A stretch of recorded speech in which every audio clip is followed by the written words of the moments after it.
This is Loggers and Loudmouths, Conversations Unfiltered. Welcome, thinkers and drinkers. Cam and Ty here with you again today. We are on to episode 24. We're coming up on a year, man. Yeah, already. Man, it's a big deal. We need to figure out something special for our 1 year anniversary. I know somebody should give us some free beer to shout out on episode 26. I mean, just saying. But before we get to that, what are we drinking today? This looks like a milkshake. Yes. So we are drinking Your Suffering Will Be Legendary from Zool Beer Company, and in collaboration with Corporate Ladder Brewing out of Palmetto, Florida. This is a 6.7% fruited sour. It's a strawberry pina colada, gluten-free sour, conditioned on hundreds of pounds of crushed strawberries, pineapple puree, and cream of coconut. Man, when you pour this out, you could definitely see like the coconut oils kind of trying to come out of separation in this. Yeah, Your Suffering Will Be Legendary. It sounds like a good Saturday night to me. This reminds me, so Tiff and I went to Mexico, I don't know, it was probably 5-6 years ago now, and this very, very much reminds me of sitting on a beach in Mexico. Yeah, it's not the most visually appealing beer. No, because you're right, it does kind of separate. It's kind of, it kind of separates, and it's kind of a weird color, but I mean, the flavor is spot frickin' on. It is, as it always is. Yeah, Zool never misses. Awesome beer. And it is gluten-free, as is all their sours. There you go, it Mary seems Lou. like, at least. But that being said, let's transition from the beer, and why don't you introduce our serious topic of the day, Cam? All right, we're doing a fun one today, potentially debatable by people. I don't know, we would love to hear your opinions one way or the other, but we obviously are kind of in the era of electric cars, right? Lots of people are buying electric cars. It's kind of the new thing. There's lots of regulations that many countries are trying to be more eco-friendly, and there's a lot of regulations saying, I think even in the U.S., it's by 2035, it's expected that most car sales are going to be EV. Right. So that's our debate today. Are electric vehicles truly more sustainable than traditional gasoline/diesel vehicles? Yeah, that's an interesting question. I have some pretty strong opinions on it, I think. But I figured you would. That's why I like this one. That differ, I think, then. I think it's going to differ from what you expect, actually. No, give me your off the cuff before we get into the what's your yay or nay? Is it more sustainable? Is it more sustainable? I would argue no. Okay, I would say yes. You say it is more sustainable. Yep. All right. Well, give me your logic behind that. All right. Well, I got a lot of logic behind it. So sustainability. All right. First, we need to define what we're talking about when we're talking about sustainability. So sustainability basically refers to kind of the environmental, economic, and kind of resource implications for that particular vehicle from production, basically throughout its life cycle. So is it producing in terms of, again, when we're mainly talking about it from an environmental standpoint, because it's a car, right? So from production to basically when you have to take it off the road because it's no longer working, does it produce less CO2 emissions, which is kind of the main greenhouse gas emissions we're talking about when we talk about cars, than a traditional kind of gasoline vehicle? Sure. I think, and this is where I think people misconstrue things. In my opinion, I think you're just moving the CO2 emissions from the end user to the power companies, because obviously you have to power these cars via electricity, which is going to increase your load on the electrical grid. You're going to need more infrastructure to support those vehicles, especially if they're all going to be electric by 2035, which I have my own opinion on. But you're going to be producing more electricity, significantly more electricity, and you have to have the grid to handle that, and you have to have the capability at the actual power plants to do that. All right, so when I was researching this, there are certain states that currently it is not more sustainable. Like West Virginia, they rely a lot on coal. Mm-hmm. Coal obviously is not a sustainable resource because, well, it's not. There's a finite amount of it. So states like that actually they have done research to show that an EV might not be the best option given their current electricity infrastructure. But other states like Idaho, for example, who relies a lot more on like hydroelectricity, so different types of states, the research is very clear that those types of states it is beneficial. Sure, and I think you have to go at it from multiple different power sources to generate that electricity. I don't think it has to be necessarily coal, but if we're going to have if the government's going to mandate that all car companies have all their vehicles electric by 2035, we have to do some heavy infrastructure investing in the Agreed. United States to make that happen. And I would argue that 2035 is much too soon for that goal to be achievable. I mean, that's 10 years from now. Yeah, I don't disagree. I think the infrastructure is kind of the biggest, and it's a good arguing point, and I can't argue with it because currently, I mean, if I have an EV vehicle, there's nowhere in town to charge it. There probably is, but it's not One random space somewhere. Right. Yeah. So yeah, in regards to that, I think the government kind of shit the bed on that because it's like they just said this is how it's going to be, and all the car companies are like, what the fuck? Yeah, and they're kind of screwed. So you see all these car companies. Obviously, Tesla's been doing it since they've been in business, but all the other auto manufacturers are trying to go that route, and a lot of them are struggling with it, and a lot of them are losing a lot of money over it. They are. They're putting a ton of money into it and not getting the results. Now, I want to go back to sustainability. Because that's the key. That's the key here. Is it more sustainable to drive an EV car? Well, I want to bring up the fact that, we're going to have to increase battery production. Those batteries require cobalt and nickel and these conflict minerals that are mined out of, third world countries by essentially slaves. All right. I won't argue with the slaves, but I can give you some background on that, again, in my research. So a lot of people argue that the mining of lithium, especially, is kind of the biggest one that they... lithium too. Which actually only makes up about 5 to 7% of a lithium-ion battery, which sounds kind of weird, right? They call it a lithium-ion battery, but it only makes up about 5 to 7% of it. It is the cobalt and the nickel and things like that actually do most of the work. But a lot of where we're getting these are very remote desert places. So we're not, a lot of people argue that, hey, you're killing the environment by doing this. And maybe, if you... Well, sustainability doesn't have to just include the environment. No, agreed. People. The way it's mined. Yeah. But again... I didn't look too much into the actual... But here's an interesting point, too. Your iPhones are made the same way. Yeah. It's got the same batteries, and people are fine, Most things that we use these days use a lithium-ion battery. Yeah. But, so it's like... It's all coming from the same mines and everything. It is. So it's like... It's a catch-22. I think it needs to be done ethically, for sure. Agreed. But like I said, I don't know how that works. I'm speaking at it from strictly a CO2 emission standpoint. Okay, so we can leave it at that. I just wanted to bring up No, but I agree. Ethically, if there are ethical considerations come back to how that stuff is mined, yeah, obviously. I think the conflict minerals are definitely part of this conversation, but we don't have to harp on that for this particular conversation. Yeah, I genuinely don't know much about that, but all right. So I want to talk about. So again, we talk about EVs versus gasoline. And one of the biggest arguments is kind of what you were talking about, the initial production of EVs versus your standard internal combustion engine. And the research is very clear. It does cost more in terms of CO2 emissions to make an EV car. And it almost always comes back to that battery. Sure. So average gas production to build a car, a standard internal combustion engine car, is about 10 metric tons of CO2. Is kind of your standard emissions. Okay.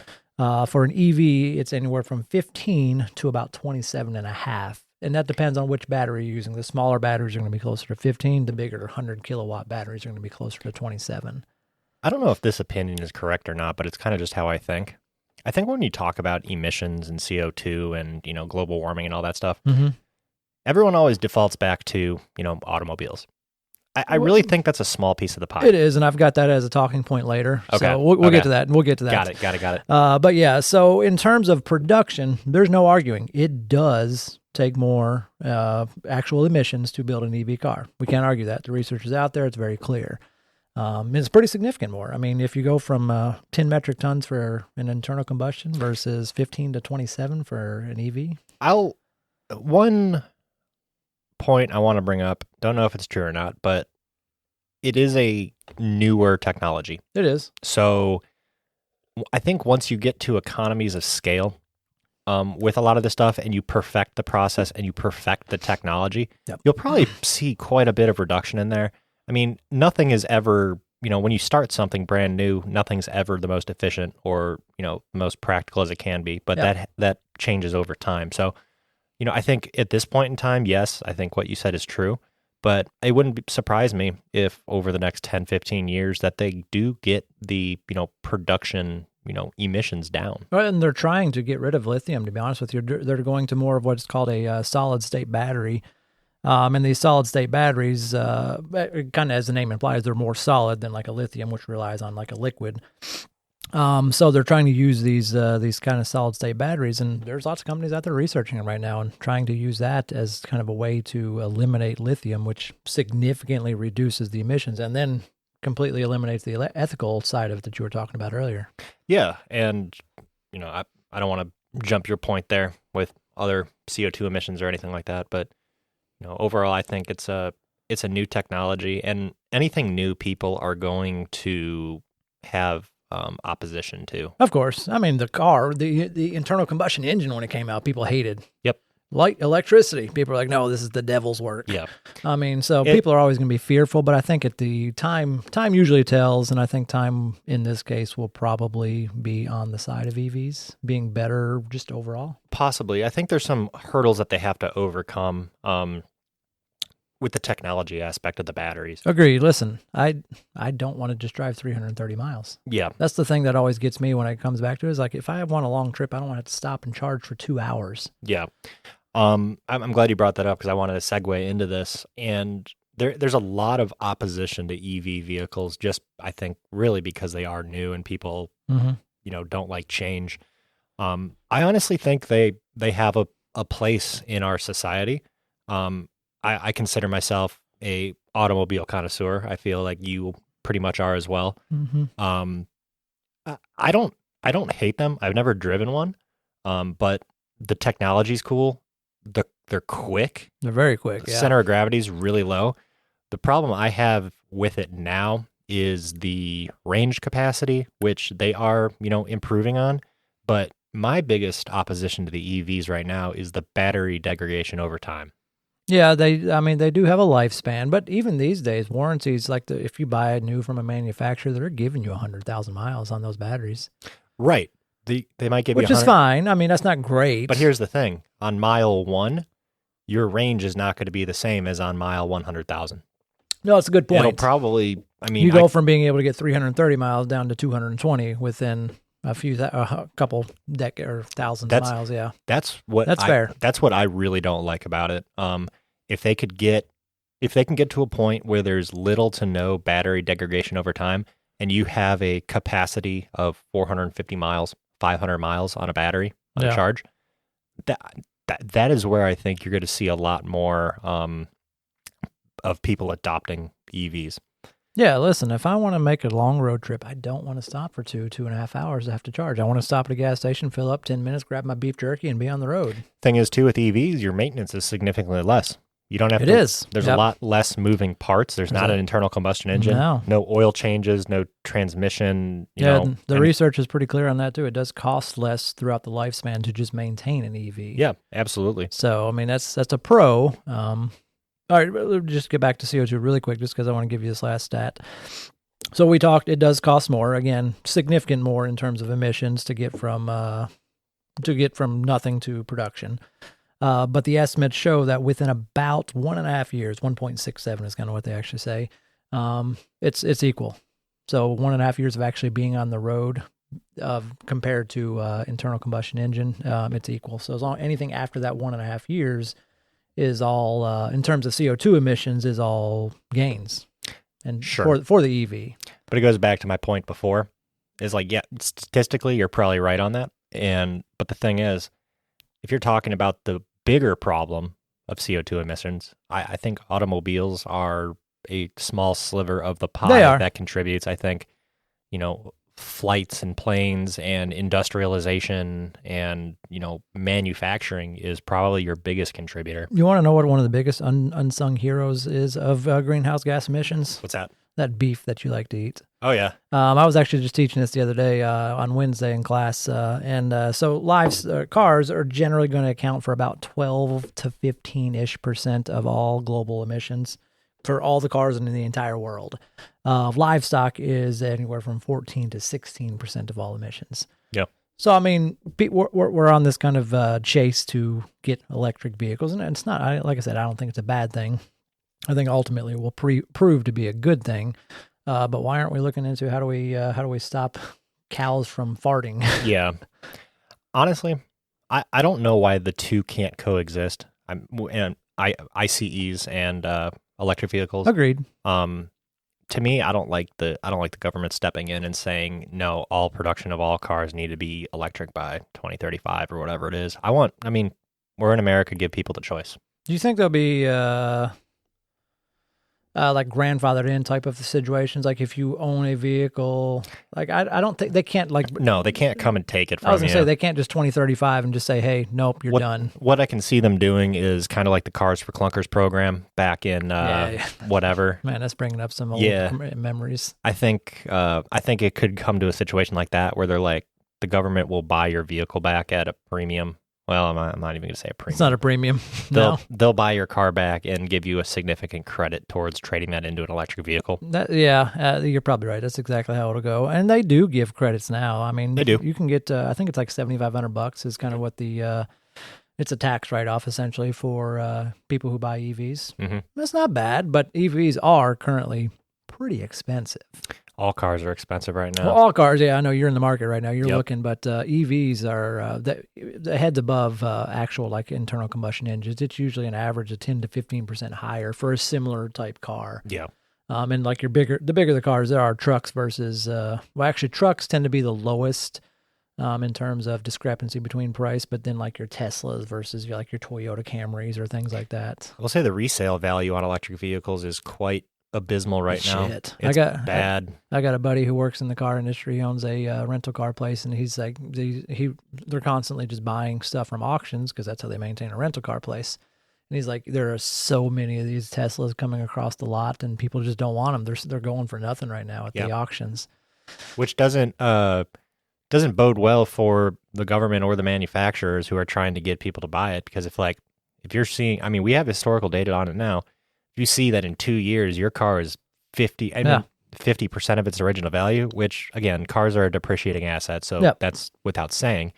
But 50, and that's a stat I made up, but it's like it is a significant depreciation on those things. Well, they put the cart before the horse. They wanted the car before they had the infrastructure to support the car. Correct. Then that's the biggest issue I think we're running into is, you can't expect people to adopt it if you don't have the infrastructure. And I know parts of the country do have upgraded very small infrastructure. parts, though. It's not a significant part. No. Your California, some of your Northeast places, but I look at it where it's like, with my car now, I can drive from Knoxville to my old home in Illinois on one stop at the gas station if I wanted to. Yep.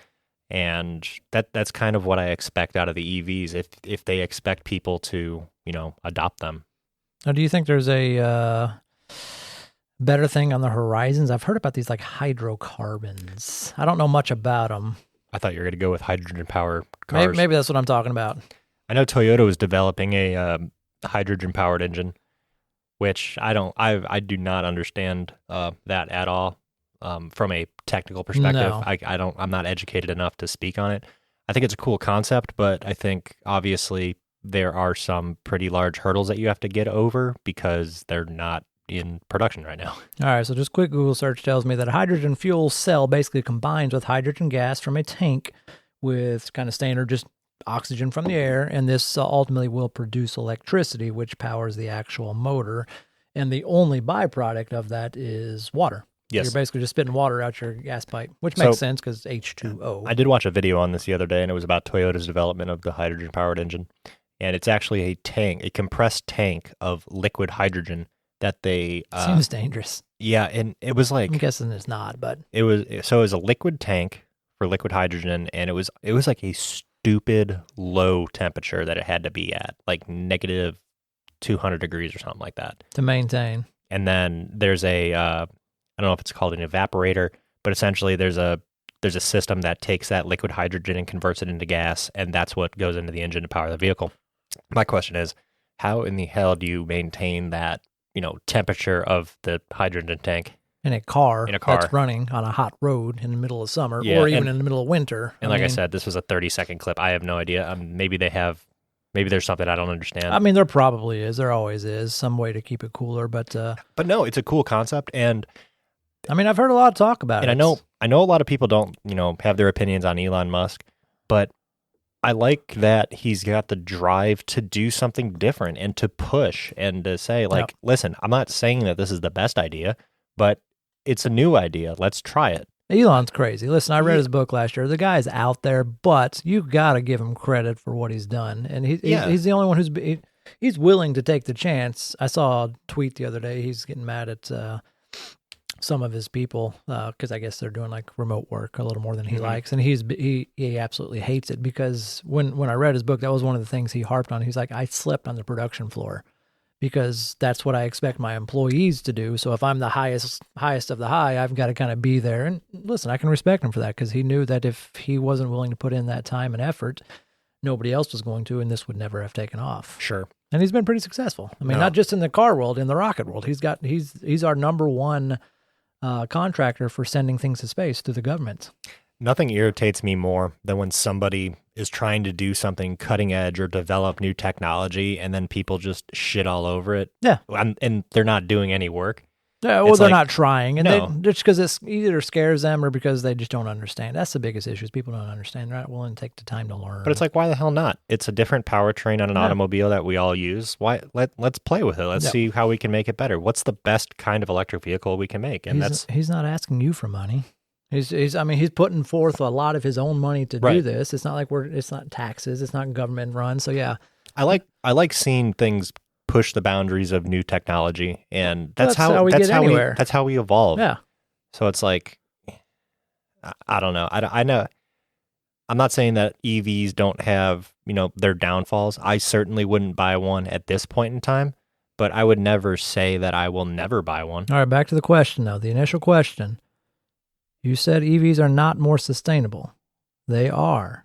Does that change your mind? They are. The research is very clear. They are more sustainable. In what way, though? In CO2 emissions. That's what we're talking about. That's sustainability in this case. In hurting our environment via ozone via CO2 But is that taking emissions. into consideration the infrastructure behind it? Yeah. Yeah. Like I said, I mean, from a production standpoint, yes, EVs are not the best option, but once you've had a year and a half on the road, they're equal. And then anything after that year and a half, you are now gaining in terms of emissions. I mean, from a sustainability standpoint, I think it's hard to argue that they're not. Yeah, I mean, if that statistic is but from accurate, it is. Yeah, okay. But from a realistic, can this actually happen standpoints, we're not there yet, I don't think. I think it's going to take the public perception to change to actually see it. Because I mean, you're going to need electric, fuel stops like you have gas stations right just now. Everywhere. Yeah. Maybe we need to get on that. We can build the first one here in Morristown. I don't see a lot of electric cars in Morristown. No, you see a handful of Teslas here or there. We're in the wrong demographic for that. But we could be the first. Maybe we change their minds. Okay. I'll let you put forth the money. Yeah, right. I'll just be the spokesperson. Let me see what I can scrounge up out of my couch cushions. Anything else you want to touch on this? No, I mean, I think we've kind of hit on it. Again, from a sustainability standpoint, I think it's hard to argue. They are they are better. Does that mean they're the end all be all? Is it the answer to our current vehicle problem or greenhouse gas problem? No. Again, we should be looking at other things in terms of greenhouse gases, livestock, like I said earlier. One thing I want to, and just don't want to extend this, but one thing I do want to bring up is that we are living in the greenest world ever right now. And what I mean by that is physically green. Because of the CO2 that is currently in our atmosphere, it allows, all the plants and vegetation and everything, which absorb CO2, to thrive. But we're not living in the greenest. We have destroyed rainforests. We have destroyed. I mean, we need more land. I'm saying green in regards to like the CO2 emissions. No, the physical color of the earth. But we're not. We have much less trees than we did even 100 years ago. Significantly less. Our oceans have less diversity. We have less animals. I was watching one of the David Attenborough things the other day, and I think we've killed 70% of ocean creatures in the last 100 years. I have heard that statistic before. So I don't think we're in a greener. I mean, yes. I mean, we live in a very green area because we're kind of in East Tennessee, but there's a lot of places in the world that aren't. I guess my point is that the vegetation thrives more based on the CO2 levels that are currently in existence right now. I don't know about that. We're going to have to get Matt on here. Yeah. That is a future topic. We're going to bring back global warming with Dr. Wilkerson sometime in the next few weeks. So stay tuned for that. That would be a good conversation. I'll do some research on it and come. Yeah. We'll circle back to that comment. Yeah, like I said, this is not my area of expertise or yours, so we'll let an expert come in and kind of give us the roundup on that. I don't know. I like I said, I know from just a landmass standpoint, we're killing off a lot more than we have ever done before, just because we want more land for buildings and things. And I get it. It's part of growing as a world. Well, I think that puts a bow on it. Yeah, share your thoughts with us. Do you think EVs are the future? Do you think they are terrible? Give us your opinion one way or the other. I said we weren't going to take a break, but that last beer really screwed up our glasses. So we're going to take a quick break, wash our glasses out, and we're actually going to come at you with a second beer of the podcast this week. So we'll be right back. And we're back. Nice, fresh, clean glasses. We've got this new beer poured up. Cam, why don't you tell us about what we're drinking? Yeah, so we are drinking Santa's Summer Pills, Operation Secret Santa. This is out of Ethereal Brewing, which I very well like. It's from Lexington, Kentucky, so I've been there many times growing up close to Lexington, so I've been to Ethereal several times. But yeah, this is a Pilsner, and their description is great. It says, does not taste like a sweaty fat man in a red suit. That's appreciative. I mean, agreed. I mean, although maybe a sweaty fat man in a red suit could taste good. Maybe. I don't know. To each their own. We don't But yeah, judge. it's coming in at about a 3.81 on Untapped, 5.6 ABV. It's clean beer. Yeah, I haven't tried it yet. What do you think? It's clean. It's crisp. It's good. There's no, off flavors or anything that's unpleasant about it. I could drink this. What was the ABV on it? 5.6. Yeah, that's good. Yeah, no, that's a good beer. Just a solid drinking Pilsner. Solid drinking beer. Good job. Shout out to Tanisha. She's the one who got us these two beers today. Yes. So both of our beers, the Operation Secret Santa and the Your Suffering Will Be Legendary, both came from Tanisha. So shout out to Tanisha.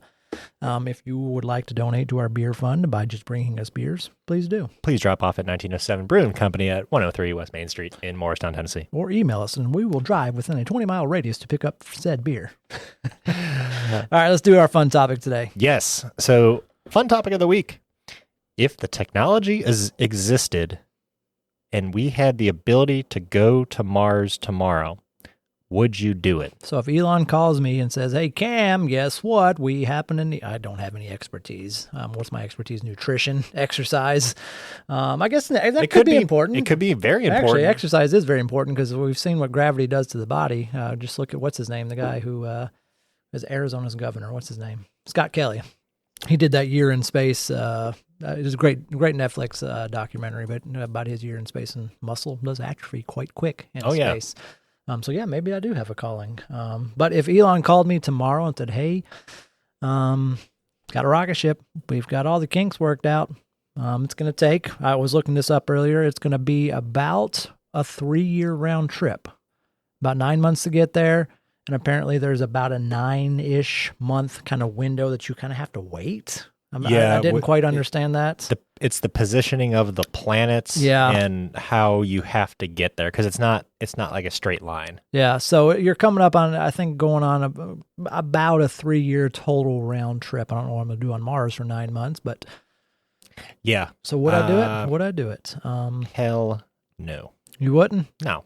So you don't have a kid. So I was coming at it from a have a kid standpoint. In my current position you're in life, a project manager. Not anymore. No, not that's anymore. true. That's true. I at this point in my life, I would not do it. One, I don't like to be the first adopter of anything. Period. So you're like a 30-year-old boomer. No, I don't want to get put in a steel can and shot into space. Fair. What about the moon? You're back in 2 weeks, probably, right? I'd be more inclined to do that. Yeah. I think I don't really want to go to Mars. Maybe if I had nothing going on in my life and I didn't have a wife or friends or obligations or anything like that. If I was just existing, and he's like, "You want to go to Mars?" I'm like, all right, fuck it. I don't have anything better to do. But at this point in my life, no, I wouldn't. I wouldn't sign up for that voluntarily. I'm trying to think. Obviously, like I said, I got a kid and a wife, and the kid's what makes it the hardest. Obviously, Tiff makes it hard too, but 3 years away from your kid. I mean, he's 6.5 now. Come back, he's 9.5. I mean, that's a lot of missed time. It is. And communications, you can't have like a video chat because there's like a 20 to 30 minute delay between communications. So you wouldn't actually, everything would have to be like video message, I guess. That wouldn't be too terrible. But so what's your answer? Is there money involved? Funny you say that because I was just going to bring that up as a side question. Is there money involved? I mean, if there's no money, no. Just answer the question first. If it's strictly on the standpoint of, hey, I get to be the first person to go to Mars and I'll be back in 3 years, no, I don't think so. I don't think I would do it. I value my family and my life more. Sure. Because, I mean, there's a pretty good chance you're not coming back. There's a real good chance. I mean, okay. I'd probably put it at 50-50, so maybe 70-30. I'd give it less than that. Maybe 70-30. Yeah. So, follow-up question. How much money would it take for you to sit on that spaceship? Money. That's a good question. Elon's got a lot of it. He does. Obviously, he doesn't actually have it like cash, but nonetheless... he could probably figure it out. He could sell it, Twitter or X, whatever the hell it's called now. How much cash would it take me to sit on a spaceship and go to Mars?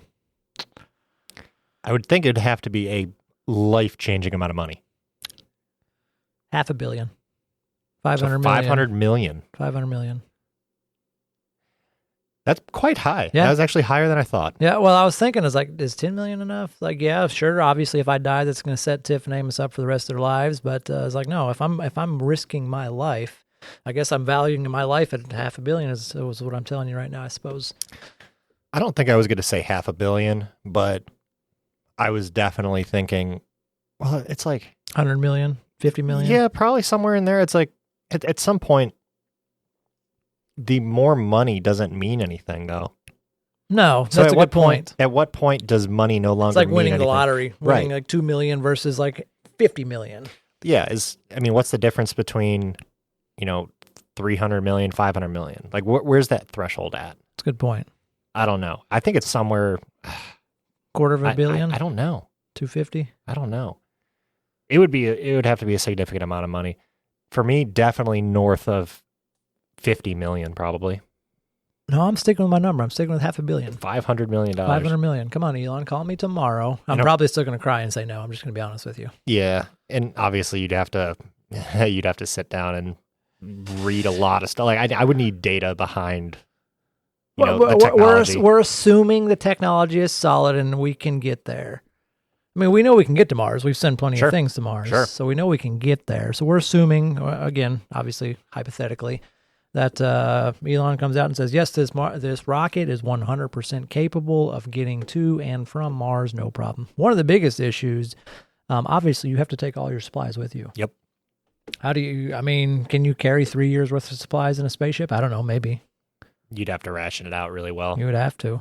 Everything dehydrated. I was thinking about this earlier. I was like, maybe they could send like because they send stuff to Mars now. So what if we sent like a shuttle that just has like another, so you only have to carry a year and a half and then you have a year and a half already waiting for you. Yeah, you already have one landed. Yeah. That's probably a smart way to do it. I mean, I don't know if that would be feasible, but I don't know how that works. Certainly better than putting all your eggs in one spaceship. Yeah. Because what happens if you drop your eggs in the middle of space? You're fucked. You're real fucked. All right. So anything else you want to add to this one? Would I go to? I don't know. All right. Let's go back to the moon though. Okay. They call you tomorrow and say, Tyler, we need you on the moon. You've got. We're going to put you through 90 days of training. We're leaving January 1st.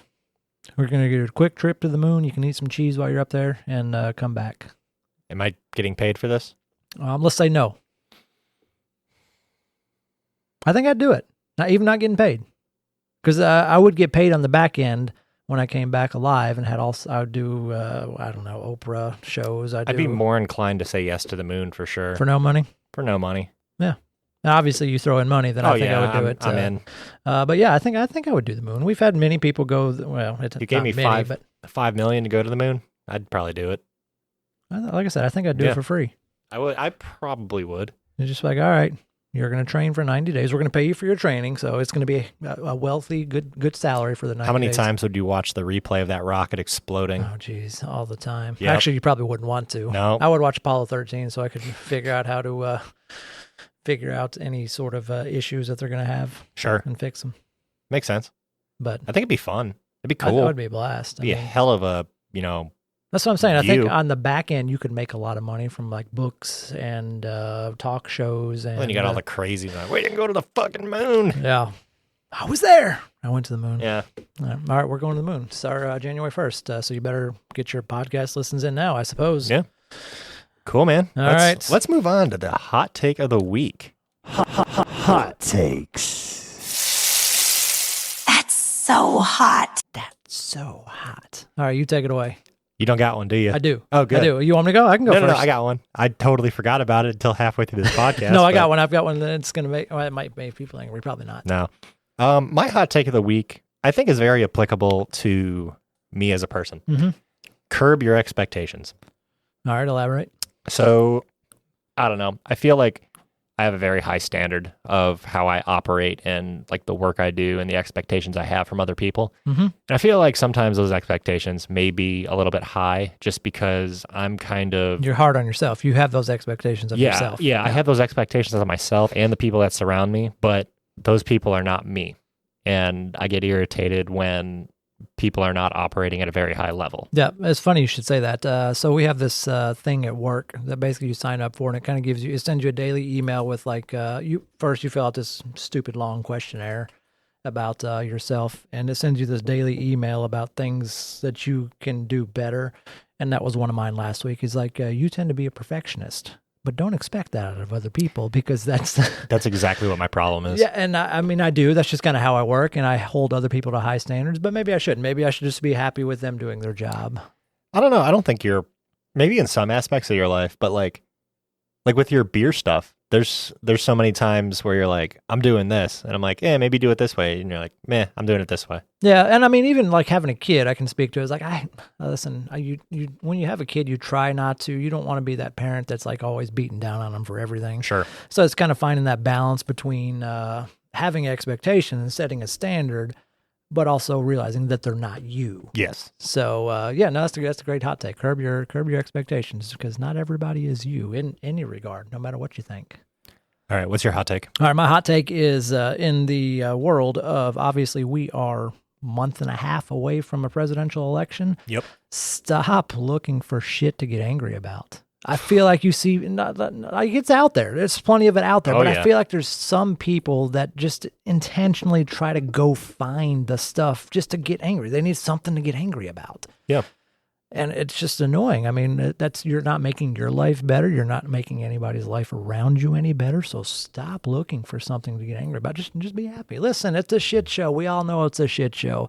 That's the reason why I don't pay attention to politics at all. It's a shit show. I mean, there's no good coming out of either one of these candidates that I think. I mean, there's pros and cons, of course, but I mean, we all tend to latch on to the negatives, and media does this too, so social media in particular. But when you go out there and you just start searching for the negatives, and you kind of feed that into your brain or your social media feed or whatever all the time, it's going to make you an angry person.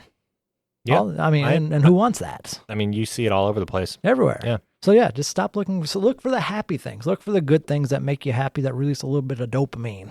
We need to do more of that. Here's a question for you. Yeah. You planning on voting this year? 100%. Really? Yep.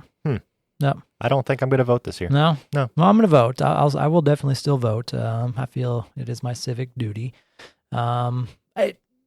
We live in a very, very red state. We're not even close to a flip-flop state, so it's not going to change Right. which way I go, one way or the other. But I'm going to vote. Okay. People, and that's what people say. It's like, it's your civic duty. You have the right to vote. Well, I also have the right not to. I have the right not to vote as well. Yeah. Well, if you don't agree with either candidate in one way or the other, you certainly have that right. I guess my thought process is I don't think we're working, we're not working in a system that is for the people. So why am I wasting my time on something that's essentially not going to matter, especially in the state that we live in? It's not going to play any dividends in your life. No, you're right. yeah, no, one way or another, doesn't matter which of these two candidates gets elected. It's not going to change. Yeah, and if it was a different system where you were passionate about it, sure. Yeah. I mean, I get it, but I think the idea was good. I don't think the system is operating how it was intended, though. So no, we went away from that many years ago. So yeah. Anything else you want to add? We need a new government. How do we fix that? Yeah. Good luck with that. All right, that's the next podcast coming up on Loggers and Loudmouths. We're going to fix the government. No, we're not, because we're not that smart. But no, I think I'm good. Alrighty, guys. Well, we appreciate y'all listening to episode 24 of Loggers and Loudmouths. We will catch you on the flip side. Stay safe out there. Thank you for tuning in to Loggers and Loudmouths. Be sure to never miss an episode by subscribing to us on your favorite podcast streaming service. If you would like to provide feedback or suggest a topic for a future episode, please reach out to us at loggersandloudmouths@gmail.com.